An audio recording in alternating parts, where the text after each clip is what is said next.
పలమనేరులో traffic ఎక్కువ పెరిగిపోతుంది sir. దీనిపైన మీరు ఏం యాక్షన్ తీసుకెళ్తారు? నా పేరు సి లోకేష్ రెడ్డి. నేను కొత్తగా తమ్మలపల్లి నుంచి పలమనేరుకి 18వ తేదీ ట్రాన్స్ఫర్ అయ్యి వచ్చినాను. ఇక్కడ ప్రధానంగా మన పలమనేరు టౌన్లో నేను గమనించగా తెలిసింది ఏంటంటే ఈ ట్రాఫిక్ చాలా ఎక్కువగా ఉన్నది. ఎర్లీ మార్నింగ్ టైంలో 8:30 ఆ టైంలో ఎక్కువ ఉంటుంది. మళ్ళీ ఈవినింగ్ టైమ్స్లో స్కూల్స్ వదులుతున్నారు కదా, ఆ టైంలో కూడా చాలా ఎక్కువ ఉంటుంది. కాబట్టి పలమనేరు ప్రజలు గమనించి వన్ సైడ్ పార్కింగ్ ముందు నుంచి ఎట్లయితే అమలు చేస్తున్నారో ఆ విధంగానే చేస్తే సరిపోతుంది. అట్లే హెవీ లోడ్ మన షాప్స్ ఉన్నాయి కాబట్టి రోడ్డు పక్కన షాప్స్ ఉన్న వాళ్ళు ఏం చేయాలంటే ఈ షాప్స్ అన్లోడ్ కానీ లోడింగ్ కానీ చేసేటప్పుడు ఆ వెహికల్స్ రాత్రి 11 పైన వచ్చేటట్టయితే అప్పుడు మనకి వెహికల్ ఫ్లో తక్కువ ఉంటుంది కాబట్టి అప్పుడు అన్లోడ్ చేయడము లేకపోతే లోడింగ్ చేయడము చేసుకుంటే బాగుంటుంది.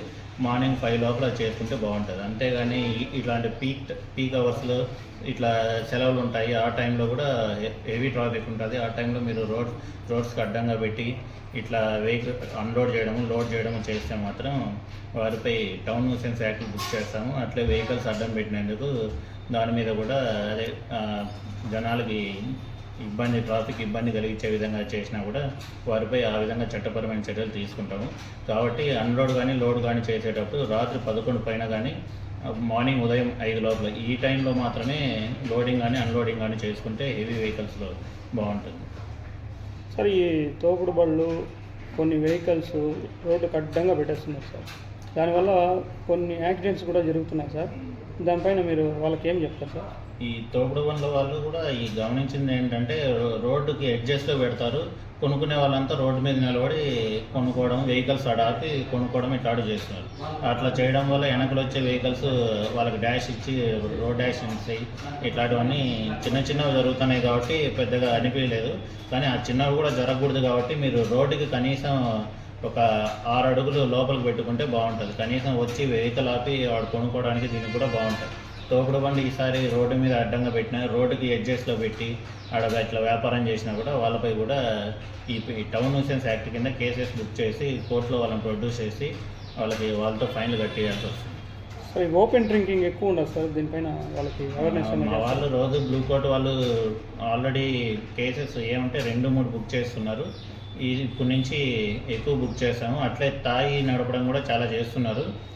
రోజుకి 1 కేసు 2 కేసులు అట్లా బుక్ చేస్తున్నాం. ఇప్పటి నుంచి ఎక్కువ బుక్ చేస్తాం. ఎందుకంటే ఇంతకుముందు అంతా విశాఖపట్నం వెళ్ళడం వల్ల స్టాఫ్ తక్కువ ఉన్నారు. వాళ్ళంతా తిరిగి వచ్చేసినారు కాబట్టి మా స్టాఫ్ సహాయంతోనూ అట్లే drunk and drive plus open drinking ఎక్కువ బుక్ చేస్తాం. మీకు ఒకవేళ తెలిసినా కూడా ఎక్కడన్నా మీకు న్యూసెన్స్ అనిపించినా కూడా తాగి ఏమన్నా ఇట్లా తాగుతున్నారని తెలిసినా కూడా మాకు కాల్ చేస్తే మేము అక్కడికి రావడానికి ఛాన్స్ ఉంటుంది. ఎందుకంటే మనకుండే స్టాఫ్ తక్కువ ఉన్నారు. టౌన్ అయినా కూడా అందరూ అటాచ్మెంట్స్ ఎక్కువ ఉండడం వల్ల ఇట్లా టౌన్ అయినా కూడా తక్కువ ఉండడం వల్ల అన్ని చోట్ల తిరగలేకపోతున్నాము. మీరు పబ్లిక్ మాకు వాళ్ళు ఎక్కడన్నా తాగి ఉన్నా కూడా చెప్తే మేము అక్కడికి రీచ్ అయ్యి వాళ్ళ మీద కూడా కేసెస్ బుక్ చేయడానికి అవకాశం ఉంది. Sir, heavy rash vehicle driving చేస్తారు సార్ యూత్ డ్రైవింగ్ ఆల్రెడీ రోజు ఫైన్స్ అయితే ఇంపోజ్ చేస్తున్నాము. ఈ యూత్ స్లోగా వెళ్తే బాగుంటుంది. ఎందుకంటే ర్యాష్ డ్రైవింగ్ చేయడం చాలా అప్పటికి సరదాగా ఉంటుంది. కానీ పొరపాటున ఎప్పుడూ ఒకే విధంగా ఉండదు. పొరపాటున కింద పడినప్పుడు మీకు దెబ్బలు తగలడమే కాకుండా ఫాస్ట్గా పోవడం వల్ల కింద పడినప్పుడు ఆపోజిట్ వాళ్ళకు కూడా గాయం అయ్యే ఛాన్స్ ఉంటుంది. మన ప్రాణానికే ప్రమాదం. కాబట్టి ర్యాష్ డ్రైవింగ్ స్లోగా వెళ్తే బాగుంటుంది. ఈసారి ఒకవేళ బుక్ చేస్తే మాత్రం ర్యాష్ డ్రైవింగ్ కింద కూడా కేసెస్ బుక్ చేయాల్సి వస్తుంది. ఆల్రెడీ మన చిత్తూరు టౌన్లో ట్రాఫిక్ వాళ్ళు బుక్ చేస్తున్నారు. మేము కూడా ఇప్పటి నుంచి ర్యాష్ డ్రైవింగ్ కింద బుక్ చేస్తే వాళ్ళకి ఒకవేళ డ్రైవింగ్ లైసెన్స్ లేకపోతే వాళ్ళ తల్లిదండ్రుల మీద A2గా బుక్ చేయాల్సి వస్తుంది. అలాంటప్పుడు అనవసరంగా మీరు కోర్టుకు తిరగాల్సి వస్తుంది. భవిష్యత్తులో కూడా ఈ కేసులు ఉండడం వల్ల చదువుకునే పిల్లల మీద వీళ్ళ మీద అనవసరంగా ఇబ్బందులు పడాల్సి వస్తుంది. కాబట్టి ర్యాష్ డ్రైవింగ్ తగ్గించుకొని హెల్మెట్ పెట్టుకొని జాగ్రత్తగా వెళ్తే బాగుంటుంది.